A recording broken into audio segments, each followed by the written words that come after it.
स्वीकारण, सत्य का स्वीकारण मनुष्य के लिए बहुत ही महत्वपूर्ण है। जब तक मनुष्य सत्य को स्वीकार नहीं करता, उसे असत्य से लड़ने की शक्ति प्राप्त नहीं होती।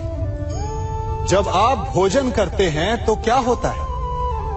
आपका पेट स्वीकारता है कि वो भर चुका है और आप भोजन करना बंद कर देते हैं। जब आपको निद्रा आती है तो क्या होता है?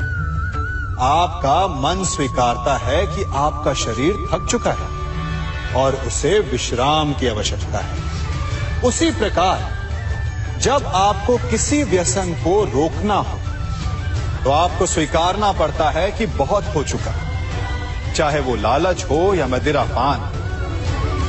उस व्यसन का त्यागना तभी प्रारंभ होता है जब आप ये स्वीकार कर लेते हैं कि आप उस व्यसन के बंधक हैं। हम सब शीघ्र ही सफलता चाहते हैं, ढेर सारी संपत्ति और सुख चाहते हैं, और ऐसे में कई बार हम छोटे मार्गों का चयन कर लेते हैं। वो मार्ग जिनमें परिश्रम नहीं होता, जिनमें होता है तो केवल छल, कुटिलता और भाग्य का सहारा, जैसे कि जुआ। कोई जुए के खेल में धन लगाता है, कोई दांव लगाता है और ये भूल जाता है कि जुआ ऐसा दलदल है कि जिसमें एक बार गिरे तो सर्वनाश से पहले निकलना असंभव है।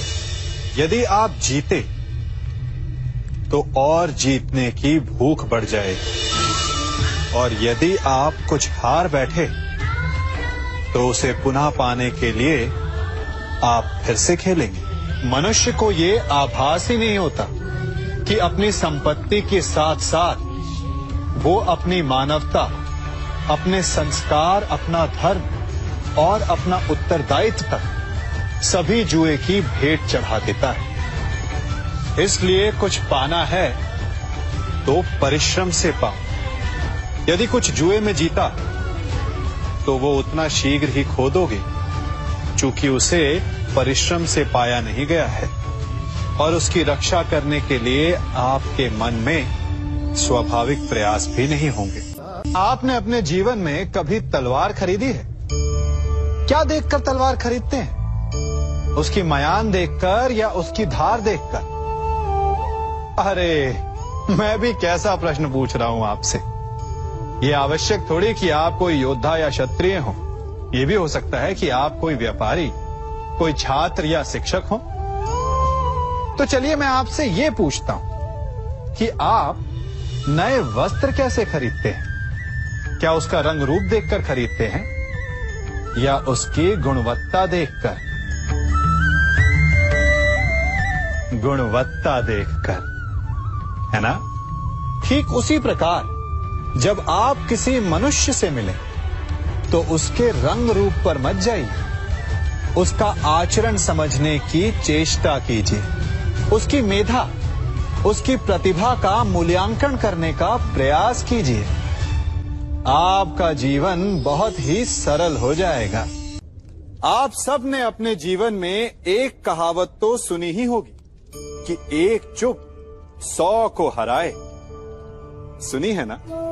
और इसीलिए कई बार हम जीवन में चुप रहते हैं, मौन रह जाते हैं, क्योंकि ये सत्य है कि एक मूर्ख के लिए मौन रहने से अधिक श्रेयस्कर उत्तर और कुछ भी नहीं हो सकता। परंतु क्या जीवन में सदैव मौन रहना, सदैव चुप रहना क्या उचित होता है? नहीं। जहां पाप का बल बढ़ रहा, जहां छल हो रहा, वहां मौन रहने से अधिक गंभीर अपराध और कुछ नहीं हो सकता। मौन रहकर कदाचित आप समस्या से बच जाएं, परंतु आप संसार को समस्याओं में उलझा देते हैं। इतिहास साक्षी है कि पापियों के उद्दंडता ने संसार को इतनी हानि नहीं पहुंचाई जितना कि सज्जनों के मौन ने पहुंचाई। यदि कोई मूर्ख बोल रहा है तो मौन रहना उचित है, परंतु यदि कहीं अपराध हो रहा है छल हो रहा है तो उठिए और विरोध कीजिए, क्योंकि आप भले ही न से परंतु आपकी आने वाली पीढ़ी इस पाप के दंड को अवश्य सहेगी। जीवन में सफल कौन नहीं होना चाहता? पद में, प्रतिष्ठा में आकाश जैसी ऊंचाई किसे नहीं चाहिए? स्थिरता में भूमि जैसी दृढ़ता किसे नहीं चाहिए? सभी को चाहिए। परंतु सफलता का पुष्प अपने साथ अहंकार का कांटा भी लाता है। सफलता आपको आनंद देती है, उपलब्धि आपको गर्व देती है, और फिर यही आनंद धीरे धीरे अहंकार में परिवर्तित हो जाता है, फिर अतिक्रमण में और अंततः अन्याय में। और यही से सफलता का नाश प्रारंभ हो जाता है। यदि आप चाहते हैं कि आपकी सफलता लोगों की दृष्टि में सम्मान बनकर रहे, लोगों के मन में शूल बनकर नहीं, तो ये आप वृक्ष से सीखिए। फलों से लदने के पश्चात वो झुक जाता है, उसी प्रकार सफलता मिलने पर विनम्रता अधिक आवश्यक है। और जीवन में अधिक सफलता पाने के लिए या पाने पर और अधिक विनम्र हो जाना चाहिए। संसार का सबसे बड़ा पाप क्या है? असत्य बोलना, हत्या कर देना, चोरी करना या किसी का अपमान करना। संसार का सबसे बड़ा पाप है किसी निर्बल को सताना, और संसार का सबसे बड़ा दंड भी उस निर्बल के मुख से निकली हाय है। आप देख रहे हैं मैं क्या कर रहा हूं? मैं लौह पिघला रहा हूं, और ये लौह पिघलता है इस चमड़ी की बनी धोनकी से निकली हवा से। तनिक सोचिए, एक मृत पशु की खाल से बनी धोनकी इतने कठोर लोहे को भस्म कर सकती। ठीक उसी प्रकार आप चाहे जितने भी शक्तिशाली क्यों ना हो, यदि आपने किसी निर्दोष, किसी निर्बल को सताया, तो उसके मन से निकली हाय और उसका श्राप आपके जीवन को भस्म कर सकता है। मनुष्य भी बड़ा विचित्र प्राणी है। अपनों से नीचे के स्तर के लोगों को वो हे दृष्टि से देखता है, उनका उपहास उड़ाता है, उनसे बार बार कहता है कि तुम्हारा कुछ नहीं हो सकता, तुम भविष्य में कुछ नहीं कर पाओगे। जब मनुष्य के पास धन, संपत्ति, मान होता है तो वो दूसरों का आदर नहीं करता, परंतु वो एक बात भूल जाता है कि उससे भी अधिक शक्तिशाली कोई अस्तित्व में है, और वो है समय, काल। काल अपना चक्र कब बदलेगा ये कोई नहीं जानता। समय अपनी करवट कब लेगा ये कोई नहीं जानता। कोयला भी समय के साथ साथ हीरे में परिवर्तित हो जाता है। इसलिए जीवन में कभी भी किसी का भी उपहास नहीं उड़ाना चाहिए। कभी सोचा है हमारा जीवन भी उस रेत की घड़ी की भांति है? जो रेत नीचे गिर चुकी है वो हमारा अतीत है, जो अब भी ऊपर है वो हमारा आने वाला भविष्य है, और वर्तमान ये संकुचित स्थल है जहां से धीरे धीरे करके रेत गिर रही है। अर्थात हमारे पास जीने के लिए यही एक क्षण है। उसका उपयोग कैसे करना है ये हम पर निर्भर करता है। जो बीत गया उसका दुख मनाना है, या जो भविष्य में होने वाला है उसकी प्रतीक्षा में क्रोध करना है। सब कुछ करने के लिए यही एक क्षण है। प्रसन्न रहना है तो उसके लिए भी यही एक पल है। प्रतीक्षा करते रहोगे तो ये पल भी भूतकाल में बदल जाएगा। इसलिए आनंद के लिए, परोपकार के लिए प्रतीक्षा ना कीजिए।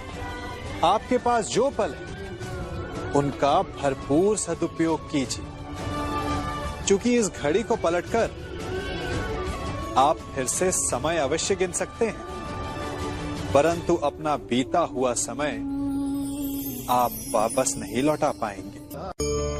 हम सब अपनों की, अपने मित्रों की, परायों की सहायता करते हैं, परंतु हम सब के मन में एक व्यथा रह जाती है कि वो हमारा उपकार भूल गया, कि उसने हमें सम्मान नहीं दिया, कि समय पड़ने पर उसने हमारी सहायता नहीं की। होता है ना ऐसा? अब प्रश्न ये उठता है कि क्या हमें उपकार भुला देना चाहिए या नहीं? और उत्तर भी दो हैं, हां भी और ना भी। हमें दूसरों पर किए गए उपकार को भुला देना चाहिए, परंतु यदि किसी ने हम पर उपकार किया है तो उसे नहीं भुलाना चाहिए। यदि दूसरों पर किए उपकार भुला दिए तो अपेक्षा नहीं रहेगी। अपेक्षा नहीं रहेगी तो वो टूटेगी नहीं, मन कुंठित नहीं होगा।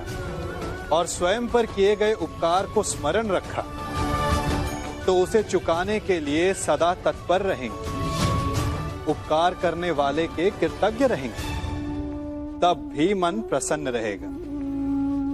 और यदि हम सभी ऐसा करने लगे तो सबके मन को संतोष रहे। प्रत्येक मनुष्य सफलता पाने के लिए कार्य करता है। कुछ सफल होते हैं, कुछ नहीं होते, और जो सफल नहीं होते वो सदा अपनी असफलता का कारण या तो अपनी परिस्थितियों को बताते हैं या अपने सहयोगियों को दोषी ठहराते हैं। परंतु क्या वास्तविकता में ऐसा ही होता है? क्या कोई परिस्थिति या कोई व्यक्ति किसी की असफलता का कारण बन सकते हैं? उत्तर हां भी है और ना भी। कैसे? आप इस तितली को देख रहे हैं? आपने एक मक्खी को भी देखा होगा। प्रकृति ने दोनों को समान गुण दिए हैं रस पान करने का। एक तितली फूलों पर जाकर उसका रस लेती और इस अवस्था में नए फूल खिलने की व्यवस्था भी करती है। और मक्खी घाव पर बैठती है, घाव को सड़ाती है और रोग भी फैलाती है। यदि इसमें किसी बात का अंतर है तो केवल सोच का। यदि आप उचित मार्ग चुनेंगे तो आपको सफलता मिलेगी, आप में उत्साह बढ़ेगा। और यदि आप अनुचित मार्ग चुनेंगे तो आपको असफलता मिलेगी, निराशा मिलेगी। अब उचित मार्ग चुनना है या अनुचित मार्ग, ये निर्णय तो आप पर निर्भर करता है।